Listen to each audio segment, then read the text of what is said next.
অনেক কিছু ফিরে আসে, ফিরে আনা যায়, কিন্তু সময়কে কোনোভাবেই ফিরে আনা যায় না। কথাটি বলেছেন আবুল ফজল। আমাদের জীবনের যে সকল জিনিস হারিয়ে যায় তার মধ্যে যদি বলি টাকা পয়সা, ধন সম্পদ, এই সকল হারানো জিনিস ফিরে পাওয়া সম্ভব, কিন্তু যেটা ফিরিয়ে আনা একেবারেই অসম্ভব সেটি হচ্ছে সময়। আসলে সময়কে যারা মূল্য দেয় না তারা কিন্তু বরাবরই কিন্তু পস্তায়।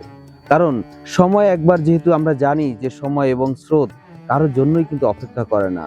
যে সময় একবার চলে যায়, যে মুহূর্তটি একবার চলে যায়, যে সুন্দর মুহূর্তগুলো আমরা হারিয়ে ফেলি, সেই মুহূর্তগুলো আর কখনোই ফিরে পাওয়া সম্ভব নয়। তাই যারা সময়কে মূল্য দেয় না তারা কিন্তু সারা জীবনই তারা পস্তায়, কারণ এটি কোনোভাবে আর ফিরে পাওয়া সম্ভব নয়। পক্ষান্তরে যারা সময়কে মূল্য দেয়, যারা সময়ের কাজ সঠিকভাবে করে, তারা কিন্তু সবসময় তাদের জীবনে উন্নতিটা কিন্তু খুব সহজে হয়।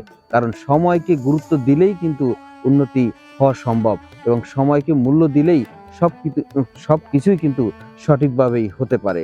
সুতরাং আমার কথা নয়, মনীষীদের এই কথাগুলো মেনে চলুন, আপনার জীবনের হিসাবটাই বদলে যাবে। ইয়েস।